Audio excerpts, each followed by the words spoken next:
Up next, the Freedom Party, a new player in Ontario politics.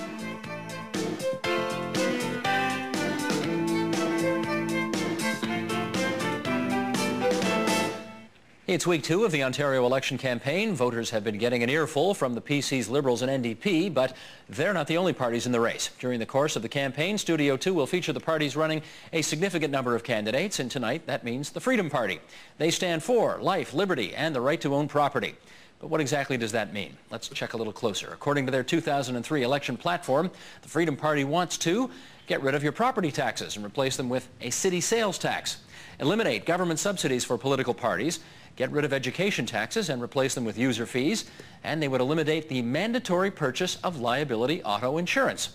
With us tonight, Paul McKeever. He's the leader of the Freedom Party of Ontario. Nice of you to join us tonight. Thank you, Steve. Tell me what the main principles are that you hold that you think the 3 other parties don't hold, and therefore you're so distinctive. We simply believe that the market works. So competition works. Competition between companies is always the best way to improve the quality of any service. Period, full stop? Period, full stop. When it comes to government services that are not properly within the private sector, for example, policing and that sort of thing, of course, competition doesn't have a role. But when you're talking about provision of electricity, when you're talking about, healthcare that's fast and local, when you're talking about schools that may very well have different curricula, the best option is always competition and direct payment by the payor. Well, let's get into some of these things then. I gather you can't be too thrilled with the way Mr. Eves has frozen the price of electricity below what the market would bear. I am not happy with that at all, not simply because of some kind of ideological or economic bent, but rather because as a result of that 4.3 cent cap, if you consume 0 electricity, you're paying the highest possible rate per kilowatt hour. In fact, you're paying for the guy's electricity consumption next door, you're paying for commercial consumption, you're paying for industrial consumption, even if you consume none. How's that? Because you pay for a portion of that, but because of the 4.3 cent cap, the rest of the cost of the electricity has to be paid through PST and other taxes. That's the hidden, secret, dirty part of this price cap. You're really paying. Taxpayers are subsidizing. That's right. All right. Education. Let's start with education. We're the education station. What do you mean you get rid of education taxes and put user fees in instead? Well, we don't refer to user fees, actually. What we're saying is that parents should choose the school that they think is right for their child, both in terms of curriculum, location, teachers, that kind of thing, and then pay the school directly. Now, if they lack the funds they need to make that choice, then of course they should be getting financial assistance from the government. So this means presumably they could, if they wanted to send their kids to a private school, they go to private school, they pay it out of their own pocket. If they want to go to public school, they pay for it out of their own pocket? Correct. So there's a difference between who sets curriculum and who pays. And we're saying in terms of the payment, it should always be directly from the parent. But obviously the government could continue to run public schools and set a common curriculum for the province. People think education is quote unquote free right now. We pay for it through our taxes. So why would they want to pay for something that they now think they're getting for free? Well, of course, their taxes would be decreased, first of all. The other thing is that the cost of a typical child's education in Ontario right now is about $7,500.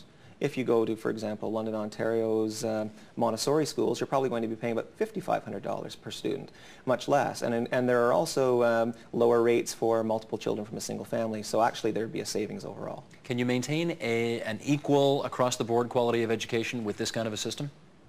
I'm not sure in terms of quality, of course, because competition always breeds quality. If you don't like the school performance, you would of course go to a better school. In terms of sameness, that's what we're trying to get away from. If your child would benefit from a Jewish education, from a musical education, from a education that's math-oriented or what have you, we think you should have that option to focus on those extra curriculum specialties, if you will. Okay. Healthcare. What would you like to change about healthcare?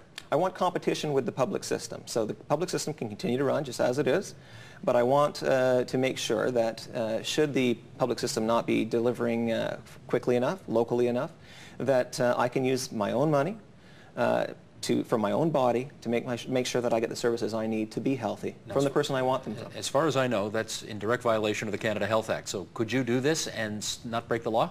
The Canada Health Act is a little bit of a misleading thing. All it really says that if the province doesn't make sure that it has a monopoly, then the federal government won't give the province a few $1 billion a year, and it's a very small amount, a very small portion of the health budget, very small. So it's really a financial lever used by the federal government because the federal government has no jurisdiction in healthcare. Why would care improve under that system?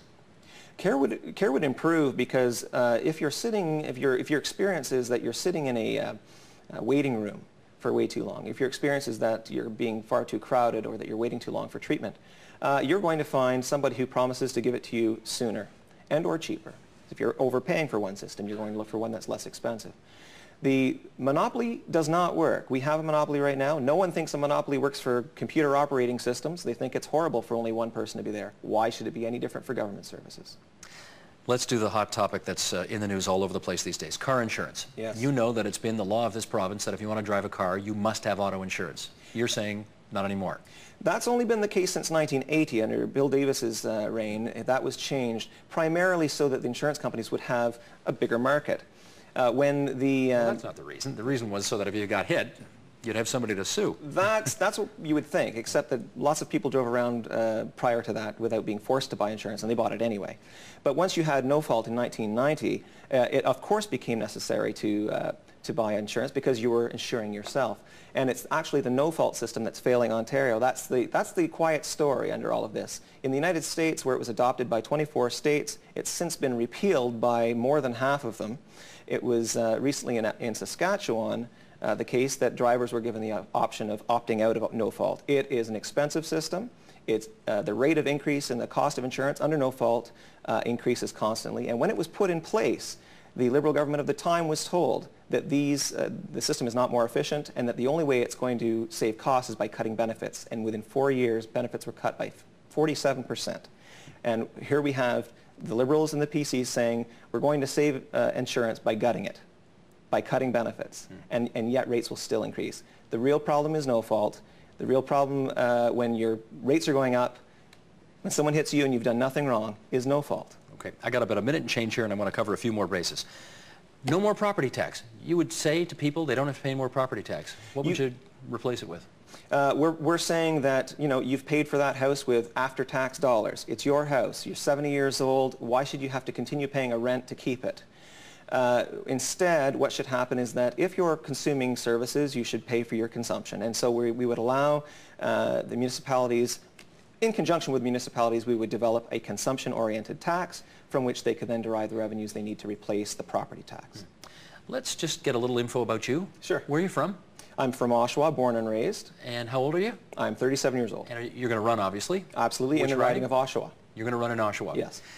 Do you have any hopes of winning any seats anywhere? You got, what, 30 candidates or so running? If I didn't think we could win, I wouldn't run. Really? I'm a lawyer. I work full-time as an employment lawyer, and I don't like to waste my time or my money. I think there's real promise in Freedom Party, and I think it's very necessary for people to, if Ontario is going to improve these healthcare, electricity, et cetera issues, they better have a look at Freedom Party before they go and waste their vote on Mr. Eve's platform. Well, if they want to do that, can you direct them to a website where they can get some more information? Absolutely. www.freedomparty.on.ca. Freedom Party, all one word, freedomparty.on.ca. Correct. It's good of you to join us tonight. That's Paul McKeever. He is the leader of the Freedom Party of Ontario. Many thanks. Thank you, Steve.